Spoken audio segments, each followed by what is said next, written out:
The desert had its own kind of silence, not empty, but alive. It whispered through the sagebrush, hummed against the rocks, and breathed through the cracks of old wooden doors. On nights like this, when the wind moaned and the clouds rolled low over the sand, you could almost believe the desert was alive, and watching.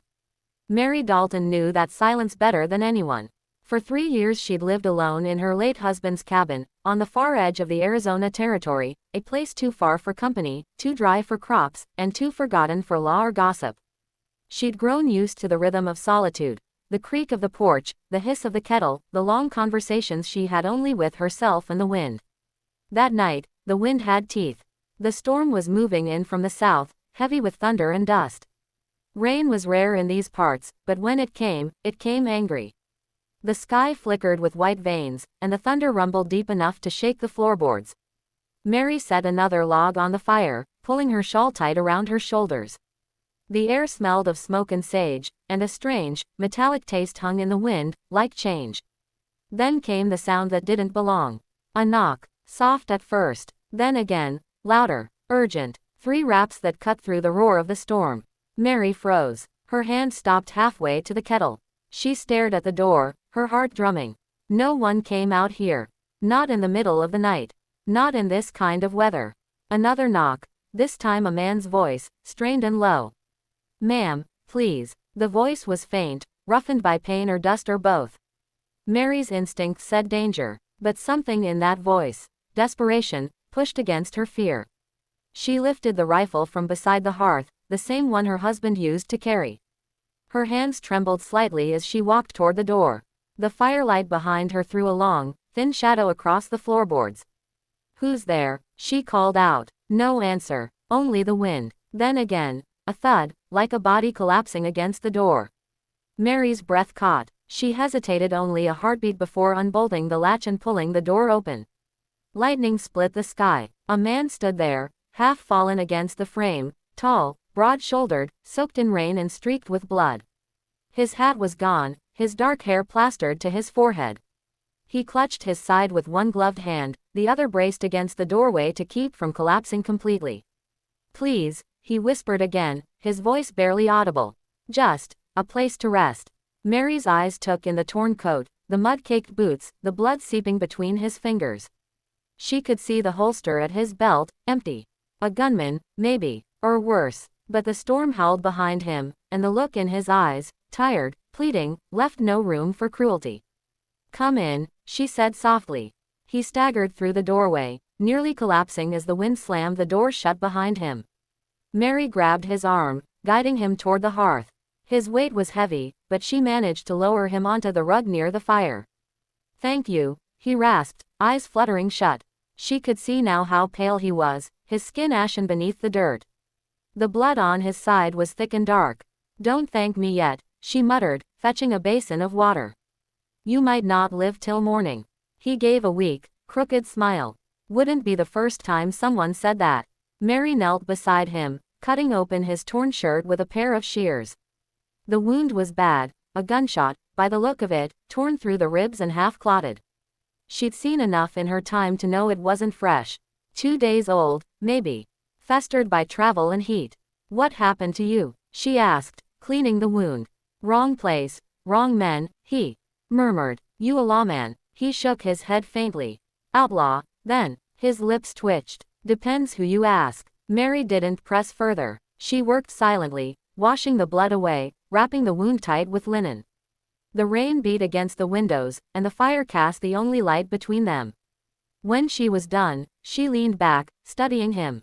He looked younger now that the dirt was gone, maybe mid-30s. A man used to hard miles and harder choices.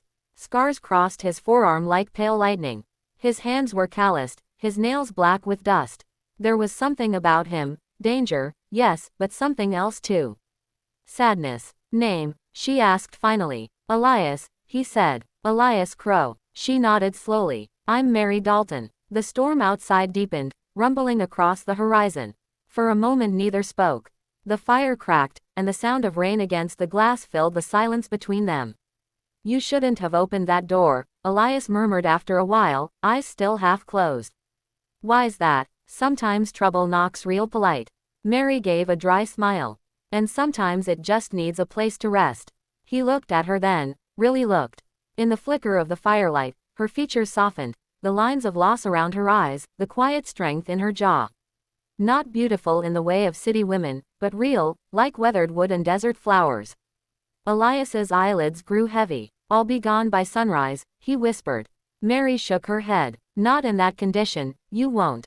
He didn't answer. Sleep took him before she could argue. She sat there for a long time after, watching the storm rage beyond the window. In the firelight, the stranger's face looked almost peaceful, though she could see the tension in his jaw, the ghosts that followed him even into sleep. Outside, thunder rolled over the desert. Inside, two lives, a lonely widow and a wounded drifter, had just crossed paths in a way neither could have expected. And somewhere in that dark, wild night, the desert itself seemed to breathe, as if it knew what had begun. The frontier had its own rhythm, one that was harsh, unrelenting, yet quietly mesmerizing. Snow melted into rivulets that ran across the plains, carrying the scent of wet earth and the faint aroma of pine from distant ridges. The days lengthened, bringing sunlight that was at once blinding and golden, stretching across the grasslands in waves of warmth that belied the chill still lingering in the shade. For Lieutenant James Harrow, life at the outpost remained a blend of routine and vigilance, punctuated by patrols across the sprawling wilderness and the occasional clash with nature, or the occasional threat that lingered in the distance like a shadow he could neither touch nor see. He had become accustomed to the solitude, yet solitude had a weight, a kind of silence that pressed against the soul. It was during these long hours, wandering the ridge paths with only the wind as company, that he would think of Eleanor Merrick. Her letters had become a lifeline, a bridge across the vast emptiness, a soft illumination in a world often colored by gray frost and muted sunsets. The second letter he received from her arrived one morning, delivered with the usual bureaucratic delay, crumpled slightly at the corners. She wrote of the small changes at home, the bloom of early daffodils in her garden, the arrival of spring birds with feathers glistening in the sun, the small acts of kindness she had witnessed in the town square. Eleanor spoke of her nights spent reading aloud, her voice filling empty rooms, as though trying to make them resonate with life once more. Harrow read her letter aloud to himself by the fire, savoring every word. He felt as though he could almost hear her voice, tender and precise, hovering in the quiet of his hut. It was a strange comfort, this imagined presence of someone he had never met. The letters themselves became rituals. He would polish his writing desk, light the lantern, and take hours to compose his replies, each word chosen with care, each sentence a reflection of both the frontier and the delicate, living thread that connected him to her. He began to write not only about the monotony of duty but also about the subtle beauties and small dangers of life at the outpost. He described the patrols along icy ridges, the distant silhouettes of wolves that sometimes stalked the edge of their territory, the crackle of the fire at night, and the rare moments when the men would sing old songs, their voices carrying across the plains like echoes of home. In each description, Eleanor's presence was implicit, as though she were standing beside him, sharing in every sensation, feeling every chill and every fleeting warmth of the frontier. In her replies, Eleanor often mirrored this intimacy. She wrote of letters received from neighbors, of small festivals in her town, of music she had discovered, and books that had captured her imagination. She included passages from novels, poems she had loved, and stories of her own childhood memories with Thomas. Sometimes, she confessed small fears, the worry that James might be too far away, that the frontier could take him, that the letters might be all that survived should something unforeseen occur. Yet there was also courage in her words, a desire to understand, to connect, and to share her life with him, even across the distance. Weeks became months. Harrow's patrols became longer and more taxing as the seasons shifted. He would rise before dawn, donning layers of wool, leather, and fur, and trek across snow-drained plains or through marshy lowlands where the mud threatened to swallow his boots. The wind was a constant companion, cutting through him with unrelenting force, yet he endured it with a steadfastness fueled not only by duty but by the promise of Eleanor's letters. There were nights when the cold pressed through his hut walls so completely that sleep was a distant memory. He would sit by the fire, staring into the dancing flames, penning letters with meticulous care, tracing each curve of his handwriting as though the act itself could bridge the miles.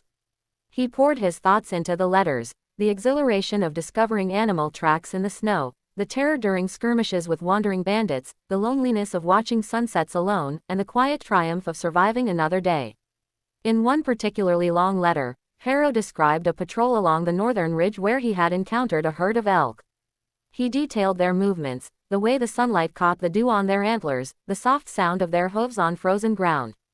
Eleanor's reply, when it came, was filled with wonder, as though she were standing beside him, marveling at the scene through his eyes. She wrote of her own moments of observation, flowers blooming too early, the gentle fall of rain, the small joys she found in a world that often seemed confining. Through these exchanges, an unspoken intimacy grew. They shared fears and hopes, silent dreams, and fragments of their souls. Harrow found that he could tell her things he could not confide in his fellow soldiers, his doubts, his memories of Thomas, the small regrets he carried in the corners of his heart. Eleanor responded with understanding and empathy, creating a space in her letters where honesty and vulnerability were safe, where emotion could flow freely without judgment. Winter faded entirely, leaving behind fertile plains and rushing rivers. Harrow's patrols extended into territories previously unexplored, and the solitude became almost sacred. He would walk for hours along ridges, imagining Eleanor reading the letters he sent, imagining her thoughts and reactions, imagining the conversation that existed silently between them through ink and paper. The frontier had become a canvas upon which they painted a shared world, a world that existed in letters, in imagination, and in the quiet, unspoken bond that grew with every correspondence. Yet the solitude of the frontier was not without peril. During a particularly long patrol, Harrow's unit encountered a sudden blizzard, the wind howling through the ridges like a living entity intent on swallowing them whole. Visibility dropped to near zero, and each man struggled to keep his footing on the icy terrain. Harrow wrote to Eleanor later, describing the storm in vivid detail, the way the snow whipped across the plains, how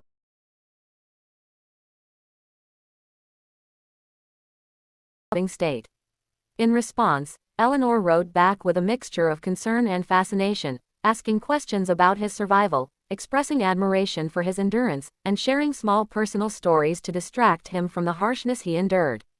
Through every trial, the letters became more than communication. They were lifelines, tangible proof of connection, proof that despite the miles, the danger, and the isolation, human hearts could reach each other.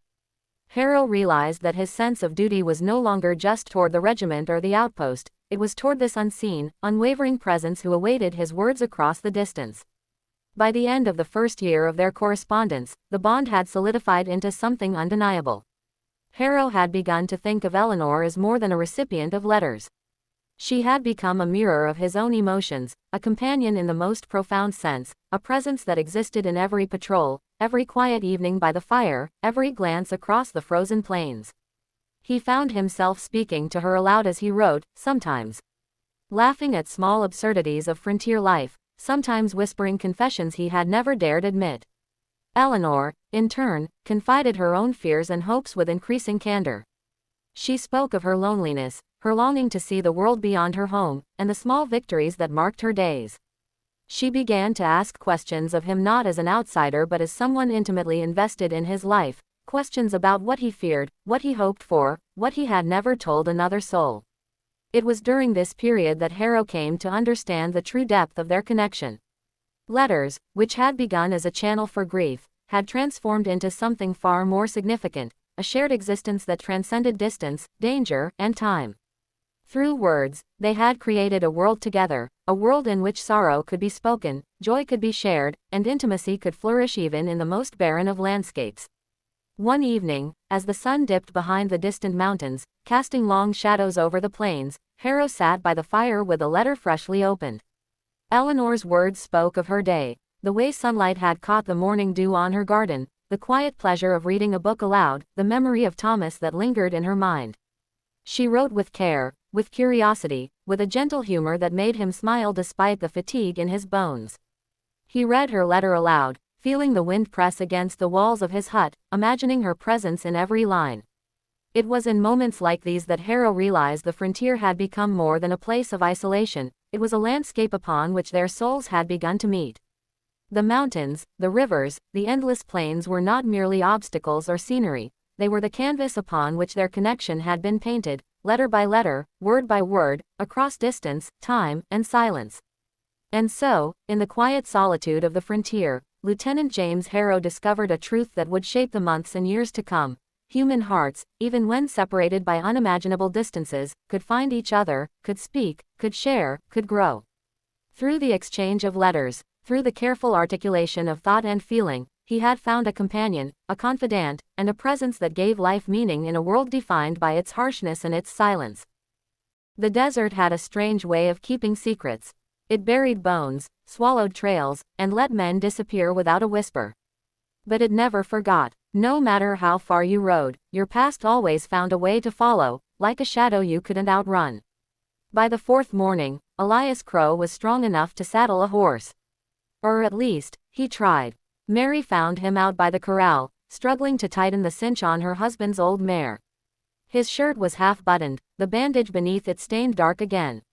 The sun glinted off his hair, and for a moment, he looked like any other ranch hand, except for the weariness in his movements. "You planning to kill yourself on that horse?" she called from the porch. Elias turned, the ghost of a smile tugging at his mouth. "Just trying to stretch my legs. You'll stretch them straight into a grave if you don't rest another day." He stopped, leaning one arm against the saddle horn, his breath catching slightly. "Can't stay, Mary. You said that yesterday, and the day before," he admitted. "But this time, I mean it." She folded her arms, watching him. "Running never fixed much, Elias." "Neither does waiting," he said quietly. The wind moved between them, carrying the dry scent of mesquite. Mary looked at him, this man who'd appeared like a ghost out of the storm, and felt a strange ache stir beneath her ribs. She told herself it was only worry. But she knew better. "You won't make it far," she said finally. "Maybe not, but staying here puts you at risk. Those men I mentioned, they don't forgive easy." He stepped closer, lowering his voice. "If they find me here, they'll find you too. And I won't have that on my conscience." Mary met his gaze steadily. "You think I scare easy? I've buried a husband, Elias. The desert doesn't take me without a fight." He stared at her for a long moment, then nodded. "You've got more grit than most men I've known." She smiled faintly. "Then quit wasting it arguing with me. Go rest." He chuckled, defeated, and turned back toward the cabin. But something dark flickered in his eyes, a tension he couldn't shake. That night, the moon rose red over the mesa. Mary couldn't sleep. The wind had changed again, soft, but uneasy, like the desert was holding its breath. Elias was awake too, sitting by the fire, the old rifle across his knees. His expression was distant, listening for something only he could hear. "You expecting company?" she asked quietly. He looked up, startled. Then shook his head. "Just habit. Too many nights waiting for the wrong kind of knock." Mary crossed the room and poured 2 cups of coffee. She handed him one, their fingers brushing, a small, electric moment that made them both pause. The air between them seemed to hum. "Tell me the truth," she said after a while. "Who are these men you're running from?" Elias hesitated, then sighed. "Used to ride with them. Years back. A gang out of Prescott. Called themselves the Delaney brothers, though they weren't kin by blood. Robbers, smugglers, killers, some of them. And you, I was their tracker. Best shot in the group. Until I saw what they were capable of." His jaw tightened. "We hit a stagecoach outside Flagstaff. Thought it was carrying payroll. Turned out it was a family, a man, his wife, 2 kids. They didn't make it." Mary's hand froze around her cup. "My God, I walked away that night," he said softly. "Took a bullet for it, too. Thought I could outrun what I'd done. Guess the desert had other plans." The silence that followed was thick as the night outside. Mary looked at him, the pain in his eyes, the honesty, and felt something she hadn't felt in years, compassion. "You can't change what's behind you," she said quietly. "But you can decide what kind of man you are when the past comes calling." Elias looked up, searching her face. "And what if the past doesn't give me that choice?" Before she could answer, a sound cut through the quiet. Hoofbeats, faint at first, but growing louder. Steady, measured. Elias's head snapped toward the window. The coffee cup hit the table with a dull thud. Mary's pulse quickened. "Riders. 2, he said. "Maybe 3. He moved to the window, peering out into the moonlit desert. Dust trails shimmered in the distance, faint but real. "They found me." Without a word, Mary crossed to the wall and took down her husband's rifle. She checked the chamber, her movements calm but sharp. Elias turned toward her, surprise flickering in his eyes. You know how to use that. She gave him a hard look. I know how to protect what's mine. For a moment, they just stared at each other, two souls bound by something larger than fear. Then Elias said quietly, they'll be here before sunrise. The hours that followed stretched long and tense. Elias checked the window every few minutes, scanning the horizon. Mary prepared what little ammunition she had and doused the lanterns. The desert outside had gone eerily still, even the coyotes were silent. Sometime past midnight, Elias spoke again. If anything happens, you take the back trail behind the shed. It cuts toward the ridge. You'll be safe there. I'm not leaving you. Mary, I mean it, she said firmly. This is my home. I've lost enough without adding guilt to the list. He looked at her, really looked, and something inside him softened. You're braver than most men I've known. Then stop treating me like I ain't one of them. He almost smiled, but the sound of hoofs shattered the quiet. They came from the ridge, two figures on horseback, dark against the silver of the moon. One carried a lantern that swung like a small, angry sun. The other dismounted, walking toward the porch with a heavy step. Elias raised his rifle slightly, eyes narrowing. Delaney, he muttered, didn't think he'd ride this far south. Mary crouched near the window, heart hammering. Through the glass, she could just make out the man's face, sharp features, a cruel mouth, eyes cold as river stone. The kind of man who'd kill for the pleasure of it. Crow, the man shouted, his voice carrying over the desert. You in there? Elias didn't answer. The man laughed. You always did have a taste for lost causes. Come on out, and maybe I'll let the lady keep her skin. Mary's stomach turned cold. Elias's jaw tightened, fury burning beneath his calm. Stay inside, he whispered. No matter what you hear. Before she could argue, he stepped out the door, rifle in hand. The wind caught his coat, the moonlight catching on the barrel. Delaney grinned from the foot of the porch. Well, I'll be damned. Thought you'd bled out days ago. Disappointed? Elias asked. Not yet, but I aim to be satisfied. Two other riders emerged from the shadows, rifles gleaming. Mary held her breath behind the curtain, her finger hovering near the trigger of her own gun. Delaney took a slow step forward. You should have stayed dead, Crow. Would have saved us the ride. I tried, Elias said. Didn't take. Then, silence. The desert itself seemed to listen. When the first shot cracked, it sounded like thunder rolling across the sand. Mary fired before she could think, a burst of instinct and fear. The lantern shattered, plunging the scene into near darkness. Men shouted, hoofs screamed, and gunfire split the air. Sparks flew as bullets struck the porch rail. Elias dove behind the post, returning fire with quick, precise shots.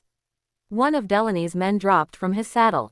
The other retreated behind a rock outcrop, yelling curses into the wind. Delaney himself ducked low, reloading. You think she can save you, Crow? He shouted. You'll bring her down with you. Elias's answer was another gunshot, close enough to clip the man's hat clean off. Then, as suddenly as it began, silence fell again. Only the wind moved, whispering through the brush.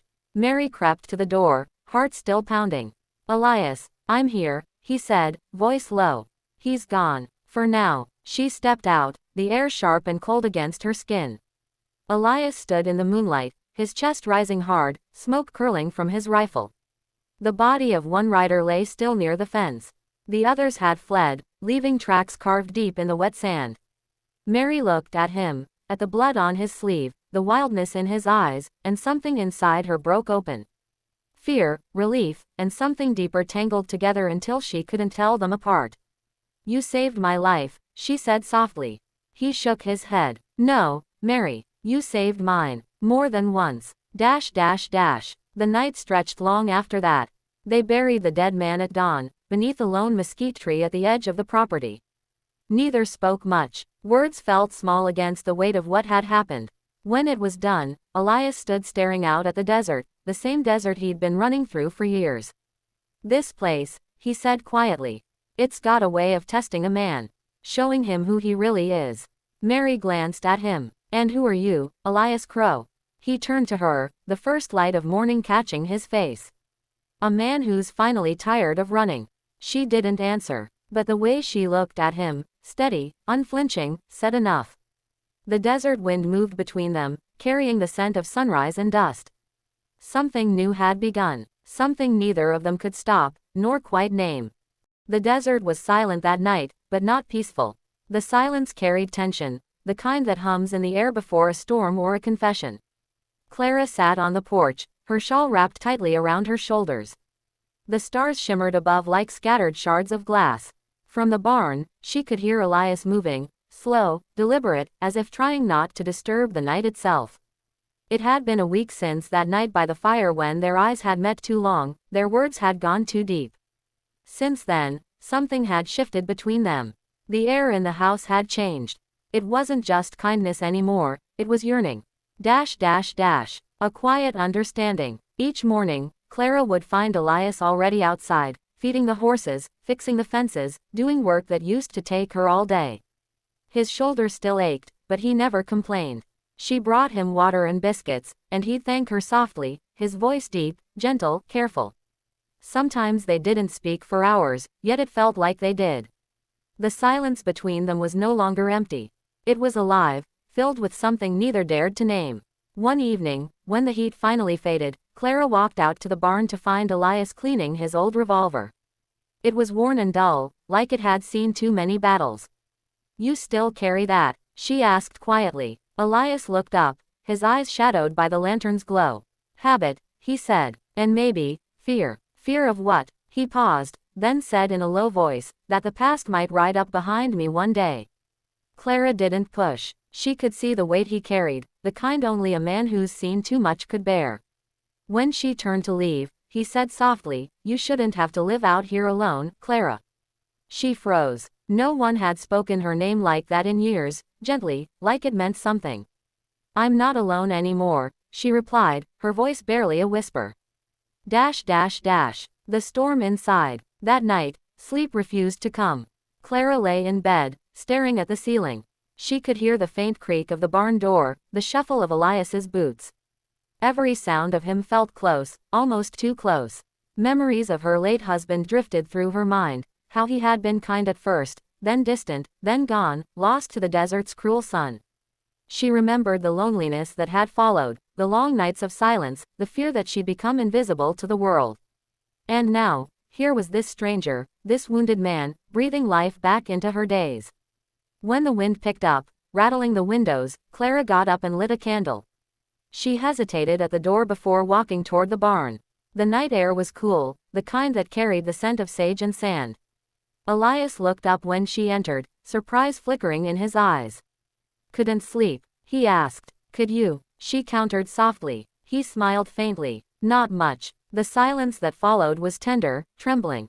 Clara's heart beat so loud she thought he could hear it. "Elias," she whispered, "what are you running from?" He sighed, staring at the floor.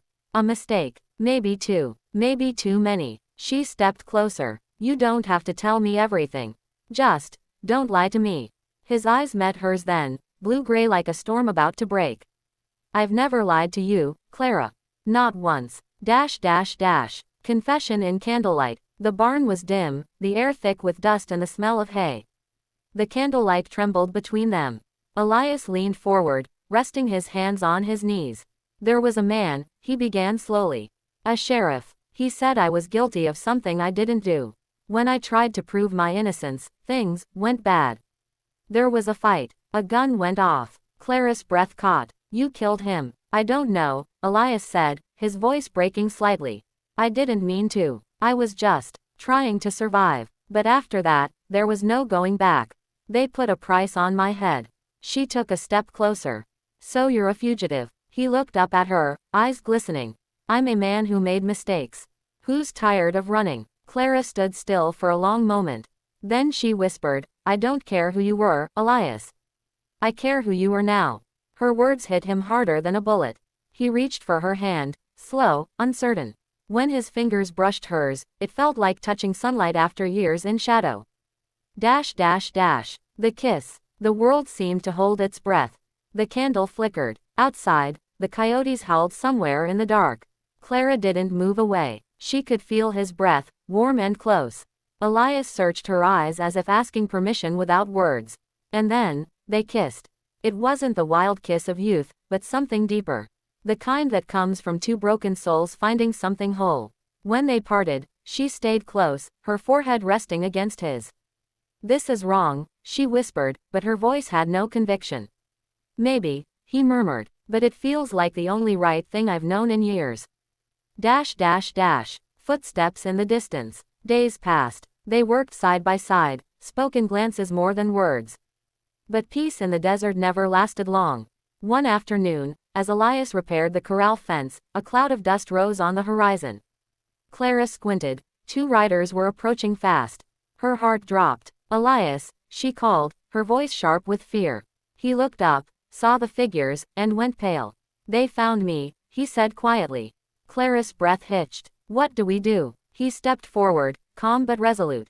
"You stay inside. Lock the door. No matter what happens. I'm not leaving you," she said fiercely. Elias turned, his hand brushing her cheek. "You already saved me once. Don't let it cost you everything." She wanted to argue, but the look in his eyes stopped her. It wasn't fear, it was acceptance. Dash dash dash. The return of the past. The riders drew near, one wearing a sheriff's badge that caught the sunlight like fire. "Elias Monroe," the sheriff shouted. "By the authority of the Arizona Territory, you're under arrest." Elias stood tall, unarmed. "You don't want to do this, Sheriff." "Not here." Clara watched from the window, her hands trembling. The sheriff dismounted, boots crunching on dry earth. "You can come quiet, or we can end this right now." Elias's voice was steady. "You still think I killed your deputy, don't you?" "I don't think. I know," the sheriff snarled. Before Elias could reply, the other man raised his gun. Clara screamed. A shot rang out. The world spun into chaos. Dash dash dash. When the dust settled, Elias was still standing, but barely. The sheriff lay on the ground, clutching his leg, his gun kicked away. Elias's shoulder bled again, the old wound torn open. He stumbled back toward the porch where Clara ran to meet him. "Elias," she cried, catching him as he fell to his knees. He looked up at her, pain in his eyes but a faint smile on his lips. "Guess I wasn't done running after all," he said weakly. Tears streamed down her cheeks. "You're not dying on me, Elias. Not now, not like this." He brushed her face with trembling fingers. "You make me wish I'd lived differently." Dash dash dash. Under the moonlight, that night, Clara sat by his side again, pressing cloth to his wound. The moonlight poured through the window, soft and silver. Elias spoke between shallow breaths. "If they take me, promise you'll forget me." She shook her head. "I can't. You have to." "No," she said, her voice fierce and shaking. "Because you didn't just knock on my door that night. You knocked on my heart. And I let you in." He smiled faintly, eyes glistening. "Then maybe that's enough." Dash dash dash. Outside, the desert wind carried the echoes of what had been, 2 souls who had found each other at the edge of the world, bound by fate, torn by consequence. And as dawn crept over the horizon, Clara whispered a silent prayer. That somehow, somewhere, love might still be stronger than the past. The desert dawn rose slow and heavy that morning, painting the sky in bruised shades of violet and gold. A new day had come, but for Elias Monroe and Clara Dawson, it didn't feel like a beginning. It felt like the edge of an ending. Clara sat beside Elias on the porch, his head resting against her shoulder. The bandage around his chest was stained again, dark and wet, but he didn't complain. He watched the horizon, calm, quiet, almost peaceful. The sheriff and his deputy had ridden off before sunrise, leaving a promise to return with reinforcements. They had taken their wounded and left Clara's land behind, but not the threat. Elias's time was running out, one way or another. Dash dash dash. A fading light. "Do you think they'll come back?" Clara asked softly. Elias gave a faint smile. "A lawman always finishes what he starts." He turned to look at her. "But maybe not today." Clara pressed her hand over his, her fingers trembling. "You need a doctor, Elias. There's one in Dry Creek. I can hitch the wagon and take you." He shook his head. "You wouldn't make it. And even if you did, the sheriff would be waiting. I can't risk that for you." "But I can't just." Her voice broke. "I can't just sit here and watch you die." He looked at her then, really looked, and for a long moment, the world fell silent. "Clara," he said gently, "you've already saved me. Don't you see? You gave me something I thought I'd lost a long time ago, a reason to stop running." Her eyes shimmered. "Don't talk like that. I have to," he said, his voice barely above a whisper. Because the sun's coming up, and I don't know if I'll see it again tomorrow. The letter. When Elias drifted into sleep, Clara went inside and sat at her kitchen table, the same table where she had eaten alone for years, where she had prayed to no one in particular. She pulled out a piece of parchment and began to write, her hand shaking. Greater than to whom it may concern. His name is Elias Monroe. He is not the man you think he is. He saved lives, not took them. He's been punished enough by the ghosts that follow him. If you have any mercy left in your hearts, let him rest in peace. Sincerely, Clara Dawson. When she finished, she folded the letter carefully and tucked it into her dress pocket. If the sheriff came back, she'd make them read it, even if it cost her everything. The stranger's story. By afternoon, Elias had woken again. His face was pale, lips cracked, but his eyes still burned with the fire of a man who refused to surrender. He asked for water, and when she handed him the cup, he caught her wrist and said, "There's something I never told you." "You don't have to." "I do," he interrupted softly. "You deserve to know who it was that knocked on your door that night." Clara sat beside him, silent. "I wasn't always a wanted man," Elias began. "I worked cattle near Silver Ridge. Then one winter, a gang raided our ranch. They took everything, my friends, my horse, my name. When I went to the sheriff for help, he called me a liar. Said I was one of them." His voice hardened. "So I ran. Spent years trying to prove I wasn't the monster they made me out to be. But the truth is, the more you run, the more you start believing you deserve the chase." Clara listened quietly, tears running down her cheeks. "I thought I'd never see kindness again," he said. "Then I saw your light that night, shining through the storm like a sign from heaven. I almost turned back, but something told me, if I knocked, maybe this time, someone would answer." She reached for his hand. "And I did." He smiled faintly. "You did. The return of the sheriff. The peace didn't last long. By late afternoon, a rumble of hooves echoed in the distance, a low, steady thunder that grew louder with every second. Clara stood from the porch, shading her eyes against the sun. Dust rose on the horizon. 3 riders. The sheriff had returned. Elias struggled to stand, but Clara pushed him gently back down. "No," she whispered. "Let me talk to them." "Clara, you've fought enough, Elias. Let me do this." He hesitated, then nodded. "If it comes to it, don't let them take me alive." She froze. "Don't you dare say that." He gave her a weak smile. "Some men don't belong in cages." The stand. Clara stepped out into the sunlight as the sheriff and his men rode up. The wind whipped at her hair and dress, but she stood firm. "Afternoon, ma'am," the sheriff called. His tone was polite, but his hand rested near his gun. "You know harboring a fugitive's a hanging offense." "I know what he's accused of," Clara said, her voice strong. "And I know he's not guilty." The sheriff dismounted, scowling. "Ma'am, I don't mean to disrespect you, but that man shot my deputy." "Your deputy shot first," Clara snapped. "You saw it." The sheriff hesitated, jaw tightening. The deputy behind him shifted uncomfortably. "Step aside," the sheriff said finally. "We'll take him in." "No," she said, her chin lifted. "You'll take him when he's dead, and that blood will be on your hands, not mine." For a moment, the sheriff just stared at her. There was something in her eyes that unsettled him, not defiance, but faith. Then Elias's voice rang out from behind her. "Sheriff." They turned. Elias stood in the doorway, leaning heavily on the frame, pale and bleeding but unbroken. "Let her be," he said. "This isn't her fight." "Elias Monroe," the sheriff said, his hand lowering from his gun. "You're done running." Elias nodded. "I'm done." The sheriff's jaw worked, like he was chewing the taste of mercy. After a long pause, he said quietly, "If I take you in, you'll hang." "Maybe I deserve to," Elias said. "But she doesn't deserve to live her life wondering what became of me." Clara stepped forward, eyes blazing. "No, you can't." But Elias turned to her, his hand finding hers. "Clara, you gave me peace. That's more than most men ever get." The last goodbye. The sheriff waited as Elias turned to her fully.